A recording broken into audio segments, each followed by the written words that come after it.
Bismillah, assalamu alaikum, армысыздар, айналарыңызда шипа керек, жұмадан жарқын бекел, Алла тағала баршаңыз бүгінгі берекетін берсін. Өзіңізге бір жаңалықты бөлсім келіп отыр. Жүрсін Ерман ағаны барлығымыз білеміз, дүйім жұртқа танымал кісі.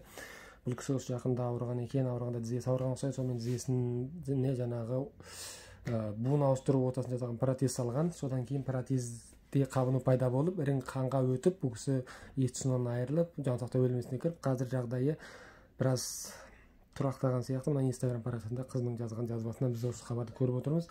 Енді бүгін өздеріңізге осы протезге байланысты, осы кісінің жағдайына байланысты бір анализ жасап, осы ауруларды, мысалы протез салдырған кісілер қандай нәрселер көңіл бөлу керек, немесе қандай кісілер салдырғаннан кейін қандай адамдарды қандай қабылдау тудыруы мүмкін деген сияқты сұрақтарға өзім жеке бір жауап іздеп көрдім. Мұнда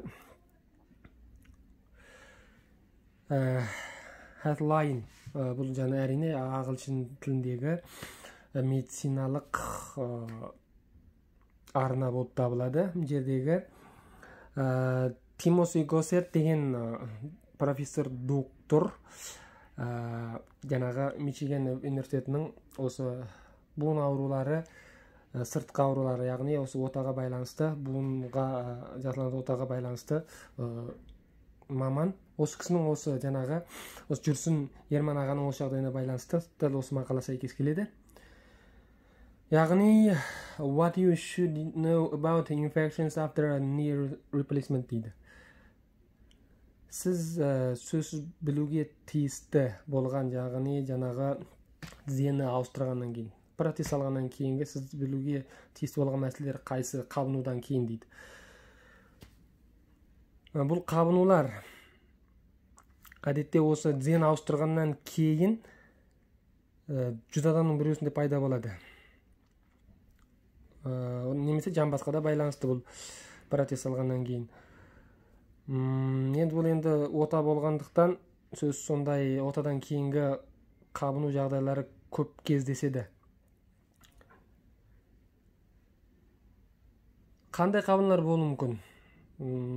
Сыртында қабынулар, яғни тек жаңағы терінің сыртында қабынулар, ондай қабынулар ондай қатты бір қиыншылық тудырмайды, қатты қауіпті нәрсе емес. Ал енді deep knee infection, Жүрсін Ерман ағаныкіне байланысты осы қабынулар протездің айналасында болған. Яғни сол жаңағы жасанды тізе буынын орнатқаннан кейін соның айналасында жасанды буынды тізеге салғаннан кейін тізенің айналасында сол жаңағы жасанды протезге келіп бактериялар сол араға жайға, содан кейін тез көбейіп кетеді. Өйткені ол жер жасанды нәрсе болғаннан кейін адамның иммунитеттік жүйесі оған жаңағындай сигнал беріп, мына біздің ағзамызда жаулар жүр, мына жерде тез жаңағы инфекцияны құрту керек, мына жерге жаңағындай инфекцияға қарсы соғыс жүру керек деген бұйрық бере алмайды. Сондықтан да ол бактерия жайласқаннан кейін тез көбейіп, өніп өсіп, жаңағыдай дереу қан қойып, адамда бүкілде қанда қабыну тудырғаннан кейін ол енді адамның жаңағындай есінен танып, тіпті градус 40 градусқа көтерілгенде адам есінен танудан кейін жансақтау бөлмесіне түсіп қалатын жағдайлар сол туындаған жаңағы Жүрсін Ерман ағада. Осы түрі Жүрсін Ерман ағадағы. Енді who is at risk for deep knee infection after total knee replacement дейді. Енді бұл жерде кімдерде сондай жаңағындай жоғары дәрежедегі бір қатер болуы мүмкін осы қабыну тудыратын жаңағы буынды ауыстырғаннан кейін дегенге. Бұл қабынулар әдетте әркімде пайда болуы мүмкін. Енді біреуде ертерек болуы мүмкін. Мысалға мына ағаныкі жазба бойынша бір қанша 2 ай деді ма, немесе сондай бір уақыттың ішінде пайда болған, немесе 2 апта деді ма, қысқа мерзім ішінде пайда болған. Мына жерде ең көп most infection occur in the first 2 years after surgery дейді. Яғни 60-70% адамдарда алдыңғы 2 жылдың ішінде бірінші алғашқы инфекция туындайды делініп жатыр. Бұл енді жаңағындай зерттеулік мақалалар ғой. Your chance of a major infection after knee replacement is higher if you have a certain health problems. Егер де сенде бір анық бір аурулар болса, онда бұл жаңа қабынудың туындау ықтималдығы өте жоғары болады. Қандай аурулар? Dermatitis or psoriasis. Psoriasis яғни жаңағы темір еткілер, әртүрлі қазақша айтқанда тері аурулары, dental problems, тіс аурулары, diabetes, қант несеп ауру, HIV, ВИЧ қабынулары, лимфома дейді. Upside with the BMI hour 50-ден асқан дейді. Жаңағы семіз адамдарды деген сөз. Peripheral vascular disease, яғни вена қан тамырларының сүзгіштігі төмен деген кісілерде қан қою деген сияқты нәрсе ол. Enlarged prostate that causes дейді. Problems with urination or urinary tract infections дейді. Жаңағы ер кісілерде қуғасты без зорайғаннан кейін жаңағы дәрет жолдарында қабыну көбейсе. Одан кейін ревматоид артрит, одан басқа кіші дәрет жолдарында көп қабыну болған адамдарда осы протезден кейінгі, протез салғаннан кейін инфекция тулы қаупі жоғарылайды. Егер сен темекі шегетін болсаң, басқа да бір протез салдырған болсаң, ол протездерде сондай қабынулар болған болса деген сияқты. Одан бұрын сондай ота жасаған болсаң деген сияқты. Осы аурулар болса, осы әдеттер болса, онда сенде сондай жаңағы протез салдырғаннан кейін тез қабыну тудыратын адамдардың қатарына қосылып кеткенің деген сөз.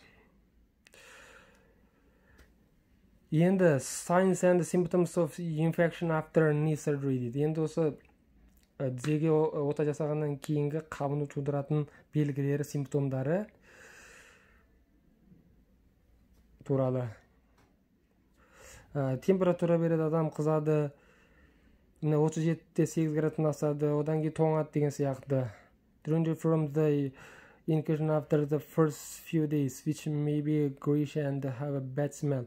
Одан иіс сезбейді деген сияқты сондай нәрселер туындаса, сол ауру белгілер сізде жаңағы протезден кейін қабыну пайда болды деген нәрселер біледі. Мына кісі сол белгілері жеңіл болған, бірақ мән бермеген.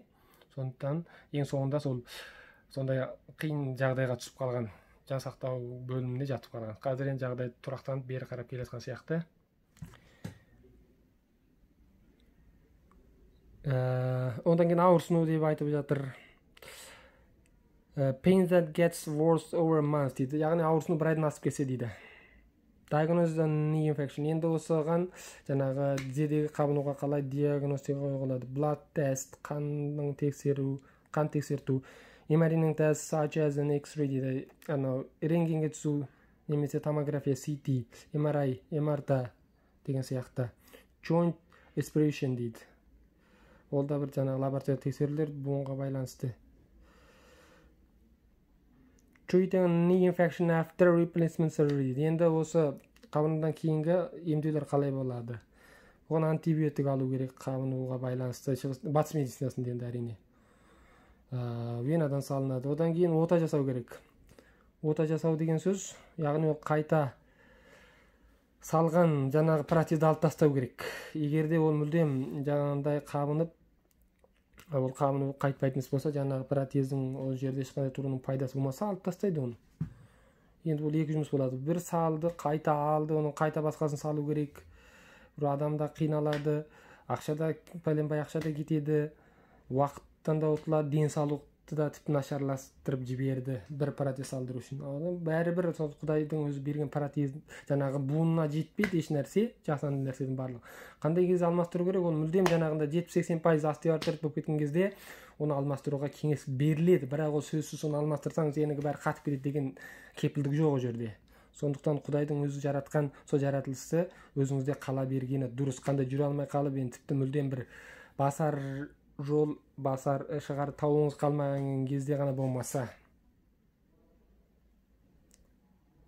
Енді осыған қалай сақтану керек? Сақтануды әрине оны дұрыс салу керек. Жаңа протездің материалына байланысты дұрыс салды ма, жақсы материал сетілді ма, нақ орнына қойылды ма, одан кейін жаңағындай сақтануға тиісті жұмыстардан сол протез қойылғаннан көп жүрмеу керек деген сияқтылардың көп жаңағындай ауырлық тудырмау керек деген сияқты алғашқы мезгілдерде деген сияқты. Одан кейін кейбір жаңағы нашар әдеттерден арылу, темекі шекпеу, арақ ішпеу, башка да сол сыяктуу адамдын организми кан айналымын начарлататын нерселерден аулак бол деген сыяктуу сонун баардыгына мән берүү керек.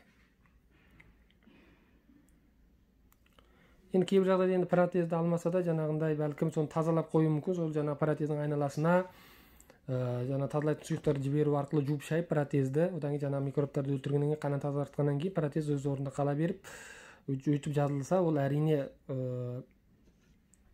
үлкен бір жеңілдік болар еді ем қабылдаған адам үшін протезді алмай сақтап қала алса.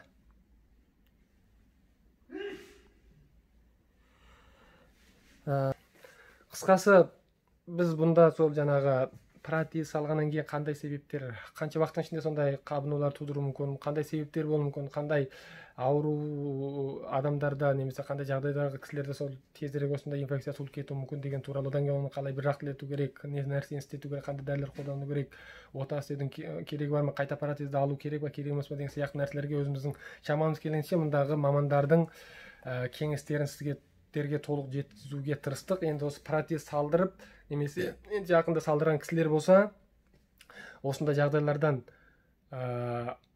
алдын алу үшін, одан кейін осыны салдырғаннан кейін осындай жағдайлар жолыққан кісілер болса, осы бір кеңесіміз сіздерге жақсы бір көмегін тигізсе, жақсы бір ақыл болса, сол арқылы сіз өзіңіздің жағдайыңызды жаңағы осы ауруға байланысты бір дер кезінде біліп, дұрыстап аурудың алдын алсаңыз немесе ауырып тұрған болсаңыз, ауруыңызға бір жақсы емдік жоба ретінде ұсынғымыз келеді. Әрине осы соңында жаңағы Жүрсін Ерман ағамыздың құдасы бар, білесіздер, анау бір дүниежүзі денсаулық сақтау ұйымының Тедрос деген бір қара нәсілді кісі.